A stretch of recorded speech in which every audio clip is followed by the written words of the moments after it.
senhores não terão como ficar alheios a mais essa agressão, movida pelo poder econômico, pela ganância,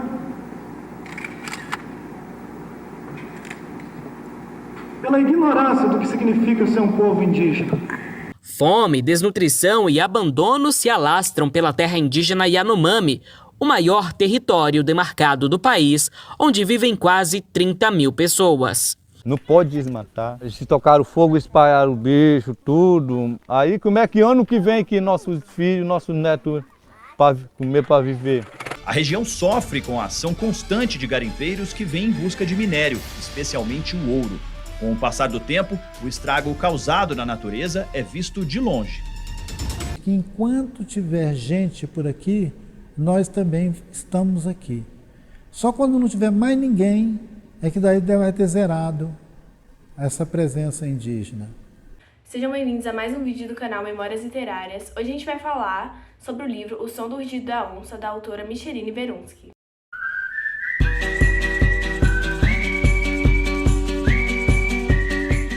Ela é pernambucana, ela é escritora, ganhadora de diversos prêmios, ela é historiadora, mas ela não é indígena.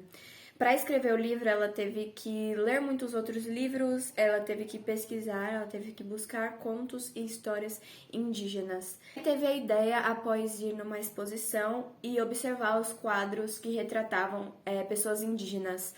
Ela teve a ideia de escrever a história sobre duas crianças, uma Inê do povo Miranha e outra do povo Juri, que foram levadas para a Alemanha por cientistas naturalistas, juntamente com plantas e com animais, para a Alemanha para se tornarem objetos de estudo e de exposição. Essas crianças elas morreram muito rápido, muito pouco tempo depois de chegarem à Alemanha.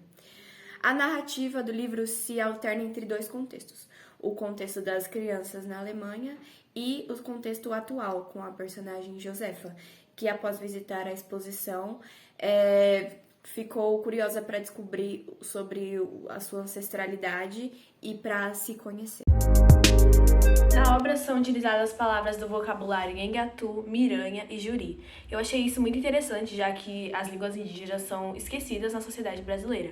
A autora, inclusive, numa entrevista dada para o canal Flip, ela disse que as línguas indígenas seriam como uma terceira margem de um rio, onde as margens principais seriam o português falado no Brasil, e essa terceira margem seriam as línguas indígenas que estão escondidas nas profundezas, mas que são trazidas à tona na obra dela. As mitologias que são retratadas também são muito legais. Ela falou sobre mitologias dos povos Yanomami, Miranha, Ticuna, Juri e outros. Um trecho que eu achei bem forte, para retratar esse tópico, foi na página 8, onde diz: "Essa é a voz do morto na língua do morto, nas letras do morto. Tudo eivado de imperfeição, é verdade. Mas o que posso fazer se não contar, entre as achaduras, essa história?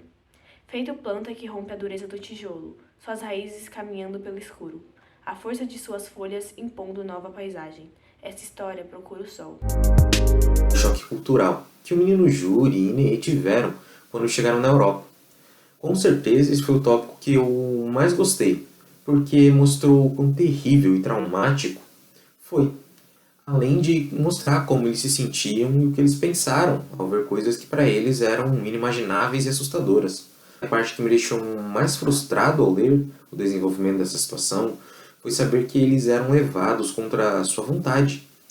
E um trecho que acredito que mostra isso é: afogava-se em si mesmo, sem que houvesse água ao redor.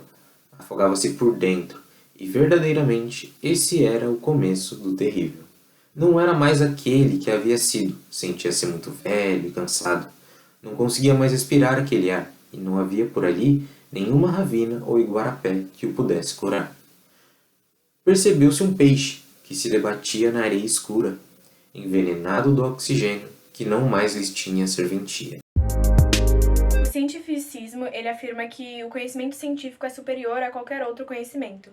E ele afirma que é ok você violar a vida das pessoas, contanto que você esteja visando um progresso científico.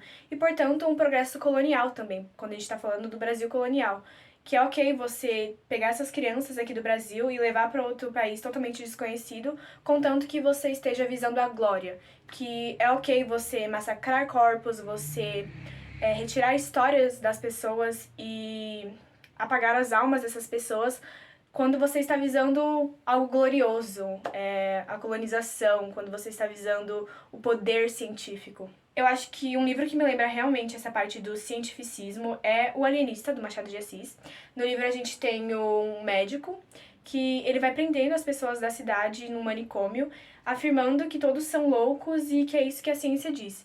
E aí no final a maioria das pessoas estão presas naquele manicômio. Novamente, é uma atitude trágica sendo justificada pela ciência. O que aparece também muitas vezes é o Spix, que é um dos cientistas que levaram essas crianças aqui do Brasil para a Europa, sentindo remorso, e tem uma cena específica que ele fala, né, após a necrópsia do corpo, ele fala que ele tá sentindo esse remorso, só que aí ele olha as imagens das crianças, né, que tem uma pintura, e ele fala que nessas imagens ainda não há a morte com o seu peso. Então, as crianças são suas naquela imagem. Então, ele tenta atenuar a situação, olhando para a imagem, vendo que naquela imagem elas ainda estavam vivas. Para tentar encobrir, né, esse remorso dele. A Inê, no começo do livro, ela descreve a taxidermia, que é o empalhamento dos animais, como desencantamento. E ela diz temer que isso acontecesse com ela. O que a gente vê que não necessariamente acontece com ela, mas é um processo muito semelhante. Quando a gente tem essas vidas complexas colocadas e resumidas em pequenas palavras num papel, quando a gente tem a mutilação dos corpos e o empalhamento desses corpos e os movimentos não terminados, as vozes não terminadas, as vidas não terminadas, por exemplo, quando as crianças são levadas para a Europa também. E tudo isso é um processo que mostra a ferida colonial que não foi fechada na nossa história, na história brasileira. Essa ferida colonial que sangra até hoje. Quando a gente vê notícias, por exemplo, do genocídio indígena que aconteceu na pandemia, ou o genocídio do povo Yanomami, quando a gente vê as grilagens acontecendo e as leis que não são respeitadas, quando a gente vê esse desrespeito que ainda permanece contra o povo originário brasileiro, a gente vê que essa ferida colonial ela ainda está aberta e que ela ainda está sangrando e que tem muita coisa a ser melhorada ainda. Acho que uma parte muito forte do livro é a morte do menino Júri, né, que é chamado no livro, mas o nome dele na verdade é Caracaraí, que ele tem a sua cabeça cortada e transformada num objeto de exposição. O pote de vidro onde a cabeça do menino Júri estiver imersa por 123 anos se espatifara. A cabeça dele, uma pedra de pele endurecida e calcinada pela química e pelo fogo, foi afundada no chão como uma semente estéril, sem chance de alimentar qualquer vida mínima que fosse, pedra se tornando, até que instrumentos de outros cientistas um dia a desenterrem e a levem para outro laboratório, a meçam, cataloguem e a chamem de fóssil. Quando as crianças chegam na Alemanha, a primeira coisa que acontece com elas é a retirada de seus nomes e a eleição de novos nomes portugueses, católicos, numa clara tentativa de apagar o seu passado e os distanciar de sua cultura.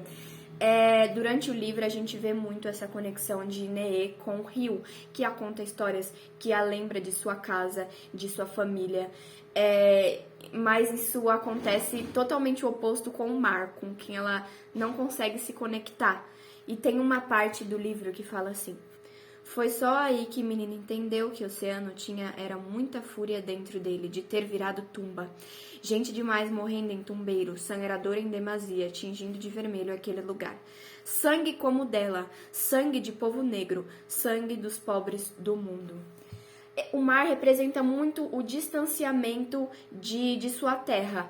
Durante a viagem do Brasil até a Alemanha, muitas outras crianças que tinham ido com eles, que tinham sido levadas, morreram no mar. O mar representa muito isso de morte, de distanciamento, mas não é o único indício de apagamento de cultura que temos no livro. Tem um trecho do livro que fala assim: Mas mesmo isso não conseguia retirar a cisma do coração do filho, cujas fibras embranqueciam a cada contato com os estrangeiros, o que era de fato, e o velho sabia, uma verdadeira desgraça. Nesse trecho a gente tem a preocupação do avô de Inê para com o pai dela, que quanto mais tinha contato com os brancos, mais branco se tornava. Adotava costumes dos brancos, começava a falar português e se distanciava cada vez mais da sua cultura. A gente vê até os dias atuais agora que existe muito esse apagamento da cultura. A gente tem o Dia do Índio, mas o que a gente faz no Dia do Índio? Só a nomenclatura já é errada. E o Dia do Índio a gente entrega colarzinho para as crianças, ensina elas a fazer barulho estranho, ensina que os indígenas são povos que estão perdidos no tempo, que ficaram para trás, retrata eles como selvagens. Tem uma influencer que eu gosto muito dela, ela é uma influencer indígena, o nome dela é Alice Pataxó.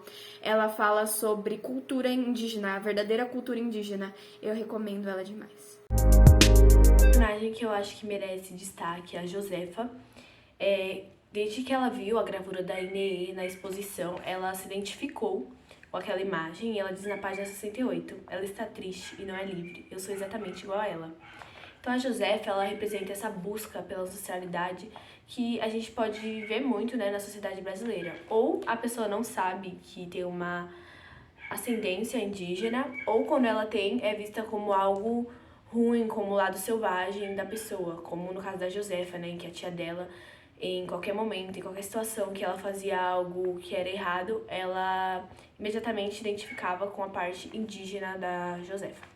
Um trecho que eu achei bem interessante para trazer, para retratar esse tópico, é na página 97, abre aspas. Ela viu seu povo se misturar com os outros povos, na língua e no sangue. Mas, se uma alegria resultou disso, de igual modo, também que o que derivou foi uma grande negação. O povo negando a si mesmo. Tudo é índio, ninguém é índio. Fecha aspas. Como os europeus tratavam os povos originários, me fez sentir uma repulsa muito grande dos personagens que tratavam aqueles que foram levados à força para a Europa e eram vistos como brinquedos, bárbaros ou animais exóticos que não mereciam sequer o direito de manter seus nomes. Como se eles não fossem pessoas, mas sim simples objetos ou um ser insignificante. Um trecho que eu acho que mostra isso é preciso cuidar para que sobrevivam estas peças de apresentação viva, anotou no pedido, para que assim se fizesse mais eloquente. Temos a onça como figura de resistência. Seu rugido marcante, que resiste à passagem do tempo, denunciava na época e denuncia até hoje a violência contra os povos indígenas. A voz da onça ultrapassa o tempo. Esse rugido não só resiste ao tempo, como resiste à tentativa de apagamento da cultura indígena. Quando vemos a luta de ativistas pela causa indígena, escutamos o som do rugido da onça, escutamos o som da resistência e o aviso de que as vozes indígenas ainda existem, mesmo que tentem apagá-las. Ainda tão alto e grandioso fora o rugir da onça, que distendeu mesmo a linha do tempo e foi ouvido por uma moça naquele mesmo jardim, muitos anos depois.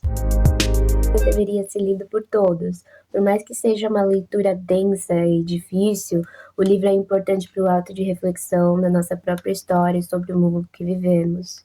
É importante entender a questão indígena atualmente e o passado que interfere na realidade atual.